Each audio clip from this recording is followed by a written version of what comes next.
All right, Dowsing Rods. Dowsing Rods. Lady. So you can pick anyone. And I wanted to say that I've watched bits and pieces of a bunch of her stuff, and what became more captivating to me was the amount of questions that people are asking, and somehow they're satisfied with yes or no.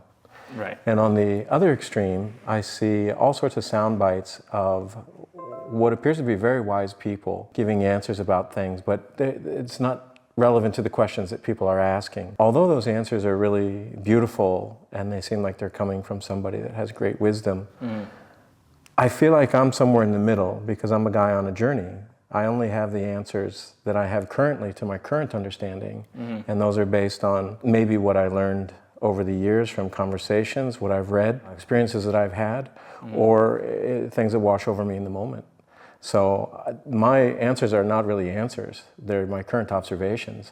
If you were to ask me the same questions maybe a year from now, I would hope they would be. Right, as you mentioned, like keep asking the same question over and over and over because you evolve your answer.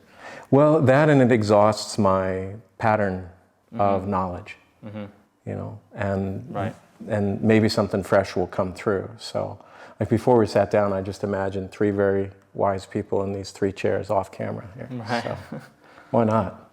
Can Theta healing heal all sicknesses and disease if the person allows it? Theta healing? Theta, yeah, it's a vibrational sound. It's like, I listen to Theta music when I'm doing file management. I've seen you do that, yeah. And it helps me, it kind of soothes me. And there's other music that people have said it's very helpful too, but I just can't listen to it. Certain frequencies. So, so it must have to do with where I'm vibrationally aligned with certain music. And like hard rock, I'm not vibrationally aligned with that. Whether it's above me or below me, I'm just not there. It doesn't soothe me.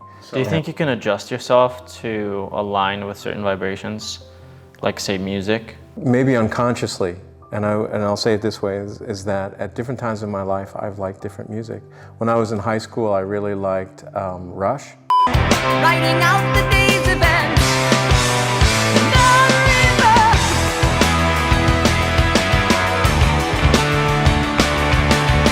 Rush, it was kind of a screamy thing, very, very amazing. Then I got into Cat Stevens. Wanna leave, take good care. Hope you have a lot of nice things to wear. But then a lot of nice things turn bad out there. And sort of woe is me stuff. And later in my life, I got interested in more obscure music. This isn't really an obscure example, but like Dead Can Dance.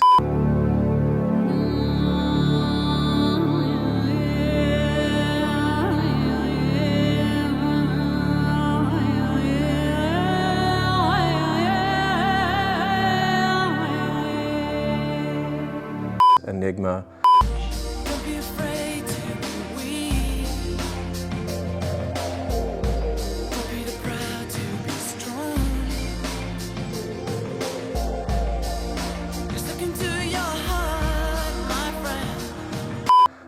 In the old days, I like Pink Floyd. I might have heard of Enigma.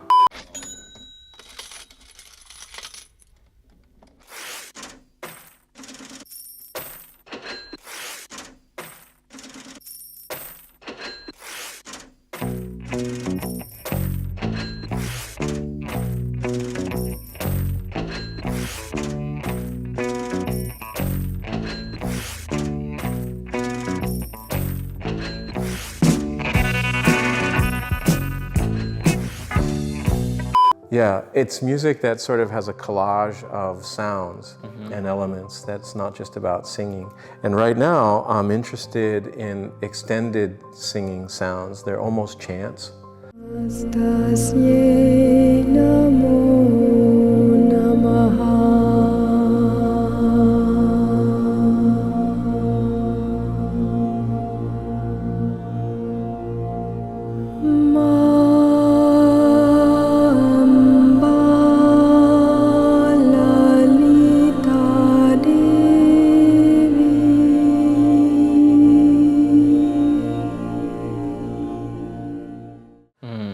Or there are people making, it's not about the word that's coming out of their mouth, although I do like a good song story. Right. So I think, can I align I don't know how to do that consciously. For me, it's kind of my mood or my position in life at a certain time. Makes sense. If I'm really happy, I listen to certain music. Yeah. If I'm on the road driving a long time, I listen to certain music. Yeah. And the stars look very different today. For here am I sitting in a temple. If I'm pissed, I listen to certain I think music. you just kind of match your mood. Well, we choose music to your mood, I we guess. choose what we wear, right? That is true. Like, I'm in the mood. I didn't choose this. You were like, we're filming today. I was like, dang it. But similar, right? Right, no, I Maybe know there's what you some mean. choice. Yeah. So theta healing. Can it? I forgot the question. Can theta healing heal those who allow it? Right. I don't know, because how soon? Over how much time? I'm going to say that it probably is not harmful and it's probably helpful. But heal? I don't know, that's a big word. Sometimes healing isn't the spiritual growth part. Yes, thank you. Well, I'm on my way. Remember medical disclosure there. There must be limits to how much it can heal, right? No? No limits. We I don't already know. got the answer You know, here. in But the age regression tapes that we have on meditations on YouTube, there are tapes talking about the regressions back to Atlantis. Mm-hmm. Yes. Now, I'm going to count to 3. And when I hit the 3, you will speak to me, you will address me, and tell me some of the same things that you have related, but you will tell me in the language that you had at that time. In the language that you spoke there. Number 1. You're opening up to this. Your mind is receptive to this. You are back in Atlantis now. Number 2, you're always there. You feel as if you're there. You know that you're there. And you do remember. Number 3, just speak right up and talk to me. Tu as les véhicules, je l'ai ici le pot. Je le porte le question, tu veux, à l'école, si tu really porte à le bois, à que porte ça. Au début, il porte l'école ici, il a un modifié casse de noter le véhicule. Oui, quel point avec vous? On va regarder mon tour qui a commetté fest sur Monday. It is to Monday KOL. Qui est vicious? Avec une interview au KOL. Now, would you translate there into music for us, please?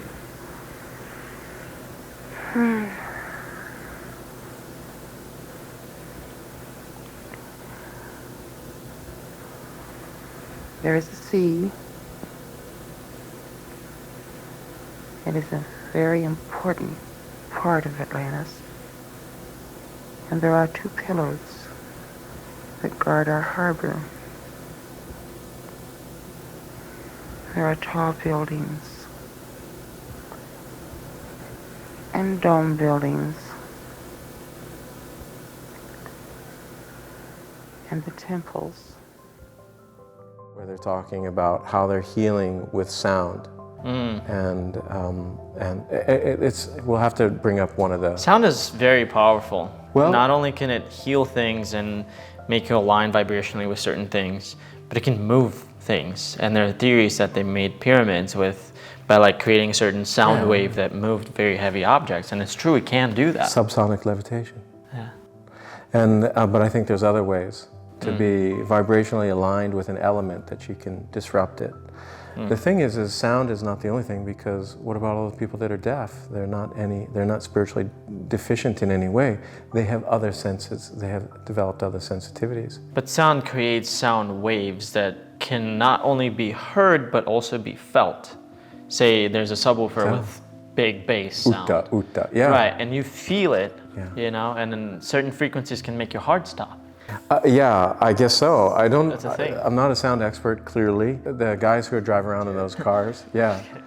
I used to call them crickets, spiff crickets, because crickets rub their leg to get hoping to get laid.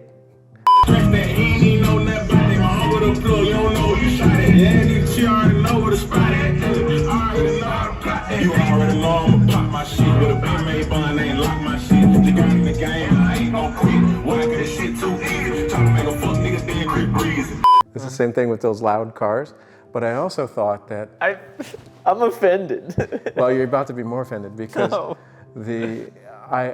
I don't know where this thought came from. It was just kind of a random thing. As I thought, when somebody has to feel the loud music, they're disconnected from their heart chakra. They're not feeling. They physically need something to move through their body in order to feel. There's people that cut Yep. because they need to feel something. Yeah. It's tragic, but music, I've done that. I'm like, I need to freaking feel it, I need it to displace the mood that I'm in, and I need it to overwhelm me temporarily. Yeah. I've been there. I mean, believe me. Oh, okay. Well, thank you, Buddha. When something we hear gives us shivers, is it a sign? I know exactly why that happens. Oh, you can get the shitsy tingle, the piss shivers. What are we talking about? Yeah, no, I'm saying, I think it's referred to the music. If you hear a certain sound and you hear, like, you shiver, that's like your brain reaction to a new sound. And sometimes, like in songs, it happens, right? You listen to something new, or not new, whatever song you like, maybe, and it just excites you so much that you get like the feeling of like, wow, it's so cool. I get that, and then I read about it. Your brain is like hearing something new in a way, and it's like, that's a response to new sound.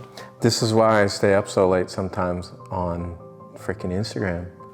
And I listen to these music competitions because they're the highlights, and whatever comes through my thread tends to be something like, oh, I'm about to hear something I haven't heard before.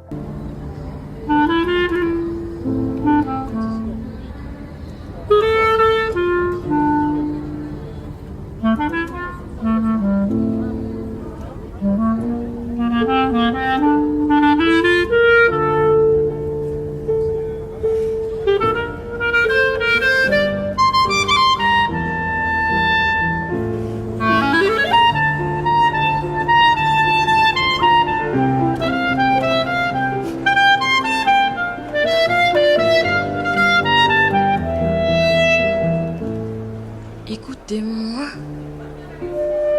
moi la chanteuse à demi. Parlez de moi à vos amours, à vos amis. Parlez-leur de cette fille aux yeux noirs et de son rêve fou. Moi ce que je veux, c'est écrire des histoires qui arrivent jusqu'à vous. C'est tout. Voilà qui je suis, me voilà même si mise à nu c'est fini, c'est ma gueule, c'est mon prix, me voilà, tant pis.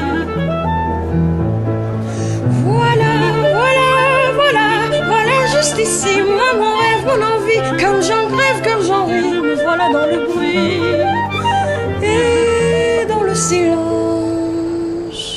Ne partez pas, je vous en supplie, restez longtemps.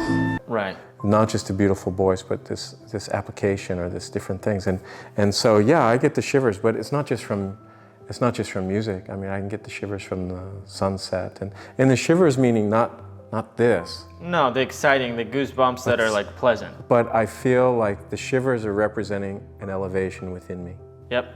That I feel like, oh, I just leveled up to something. Like I'm closer to, and this is why I think people are so drawn to famous people, is they have this position of that there's something, and then they're like, oh, little vampire thing moment there. Hey, I'm a sunset vampire. I'm a beautiful mountain vampire. I mean, I'll go take... Vampire. I know. No, meaning there's a lot of things that I'm drawn to that I don't create, that I'm just freaking grateful for. Oh yeah, life is full of really cool stuff, so. Yes, thank you. Is money and power the root of all evil? No. Is money and power the root of all evil? No. I think that a person's reaction is, look, someone can be stimulated and put into an environment they're not ready for. You give a baby a butcher's knife, they're going to cut themselves. Do you blame the baby? You know, the baby's evil. It's like, I'm saying that I don't know. I have a certain amount of wealth, but not great wealth that sort of makes me immune to feeling the stresses of the day, the week, the month, the decade. I'm not there right now.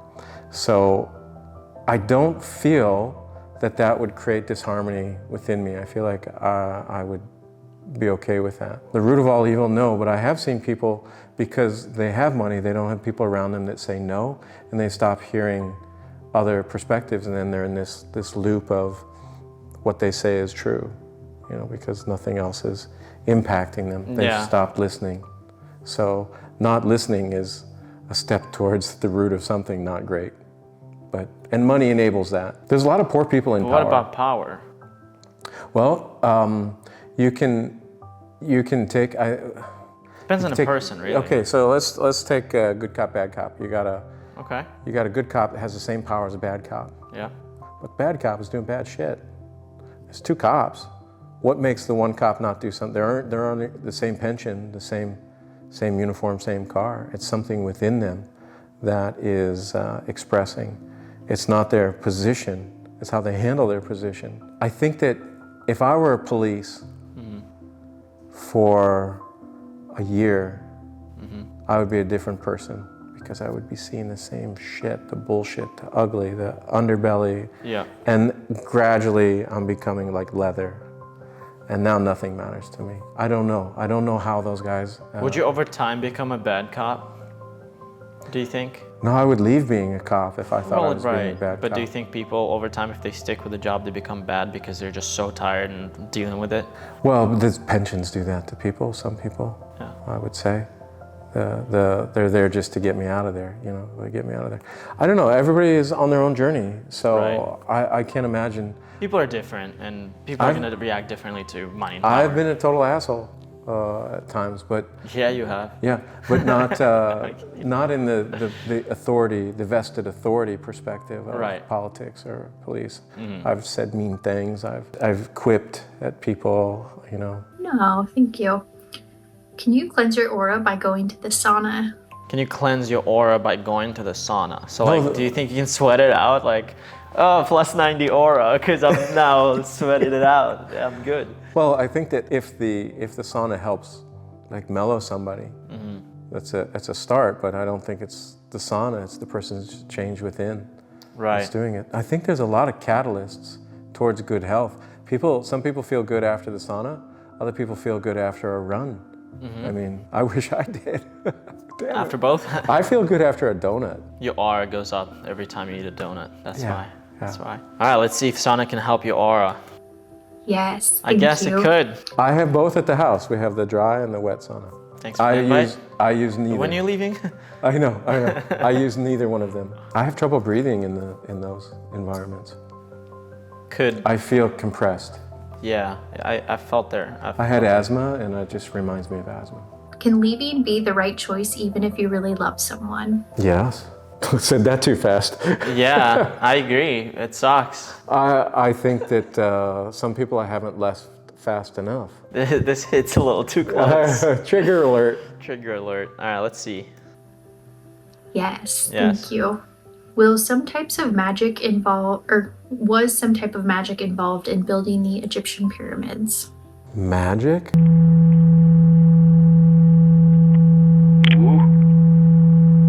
Magic. Was magic involved in building pyramids? Well, if you consider a higher understanding magic, then yes, but I think there was much more involved in the five senses, in the construction of the pyramids and the function of the pyramids.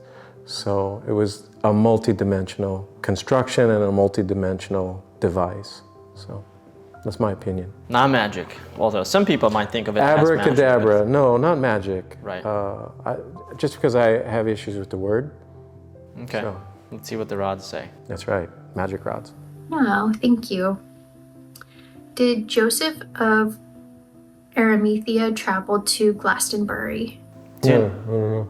I'll say yes. 50-50. Yes, thank you. Could another person using dowsing rods ask the same question and receive a different answer because of their view of the world? Yes. I would think so, right? Well, the dowsing rods are, so remember before I was saying that Megan puts herself in by saying thank you, she's sort of raising her vibration. Also, she's, what I'm assuming, is dedicating time to her spiritual practice. So she's on a journey of more understanding. And so I think that if you give a dowsing rod to a really pissed off prisoner, I don't know that it's going to come through so smooth. We have yet to buy dowsing rods. Right. We should do that. I like this as the dowsing rod. I don't need the rods. I want to try it. I just want You to see can. what Well, if I may as well. I feel like I've held dowsing rods before. She sells I feel it. like I've had. If I was like out looking for water, I would use some dowsing rods. It's raining outside. But everywhere. but I don't know that I would, you know. It's funny Trust it, yeah. because there's a lot of devices. We talked about it before. There's the top three, dowsing, Ouija, tarot, and something else. I don't know. Yeah. And tarot, I lean on tarot when I want to hear good news. Right. I've been there. Other times I've been totally shocked. I'm like, what the fuck? You know, how is that possible? But most of the time I'm just cherry picking because I'm not really into it. I'm more of just I'm not there for it. I think the cards are beautiful. Yeah. But I'm not getting it. I already forgot the question. Would dowsing rods in someone else's answer hands differently. get differently? And I think, yeah, because they're kind of a vibrational. Different vibration, right? Yeah. Right. Yep. Yeah, thank you. So according to dowsing rods would be the same despite of the person. We'll have to do them at the same time. We'll have Regardless of whoever's holding. we need a total of 4 rods. Okay, it took me a while, but that's. Moving on. Does size really matter? Does size really matter? After that comment, that's bad. What was it? Does size really matter? Does size really matter? Yeah. The size of the dowsing rod? I don't know. Yes, thank you. I don't know. I guess I don't know. people just ask questions and When I used to use a butterfly But, knife, the larger butterfly knife would sit better in my hand. And the smaller butterfly knife I had to use with my fingers. There was like a letter opener, the blade was like this, and I'll go. so does size really matter? Yes. It depends on skill. Right. Wah, wah. Okay. Does size matter in all contexts? We're just gonna let her have that moment. I don't know. I have no idea what she's talking about. The size of the dowsing rods? The size of her hands? We'll move on. Yeah. No, thank you. I feel like people are looking for rules to go by. Yeah. Like if I'm gonna do the dowsing rod, is it safe? Are they gonna tell me the truth no matter who I am? Do I have the right size of dowsing rod? I feel like that people are asking questions to formulate conditions for building their future logic off of in some senses. But maybe that's an overestimation. Maybe it's just entertaining. She's a very lovely girl. I mean, it's just like kind of relaxing. Yeah. Thinking about things. It's kind of like that Trivial Pursuit, you know? What question is coming next? I don't really care about the answer. It's like, oh, that was curious, you know? Yeah. Maybe it's like that. I have a question for you. Oh, okay. Do you think human morality is learned or innate? Actually, I think it's heavily learned if you're operating in the conscious mind, but it's innate if you're in tune with spiritual aspects of yourself, perhaps open So to could it be both? I think it can be both. Depending on different times in my life, morality becomes really invisible as a belief does. They're very quiet. And if you notice, if you've ever tried to say something, a fact, to somebody who believes something different, it won't matter. The belief will win. Beliefs are very, very powerful, and they are a manifestation tool in not the whole thing, but. So you can believe in anything as it would be manifested. I don't know that just because you believe it means it will manifest. I think that there's more to it than that, but. Like I believe I could fly. Yeah, one try, right? I'm not gonna try, but I believe it. I guess, but if I don't try it, then I don't really believe it, right? Well, I think that, because in Creative Guidelines, somebody asked that when Dawn was channeling, and they were saying, can I fly? And they're like, yes, but not right now. You have to be vibrationally at the point but physically it is possible to fly. I was like, oh, that'd be so cool. You know? It sure would be. Well, levitate. It's not fly. What would you do with the ability to levitate? Not much. Would you just be like, hey, I would at a choose- party, like, check this out? Check this out. No, I would choose other things ahead of levitation. Oh, what if you didn't have a choice and you only could levitate and that's it? Well, how would you utilize it? I don't know. I haven't thought about it. Thank you for watching this episode of The Rods, Not the Rods, the dowsing and non-dowsing, and just the questions as a point of discussion. We hope you enjoyed, and I'll bet you guys have conversations like this yourself.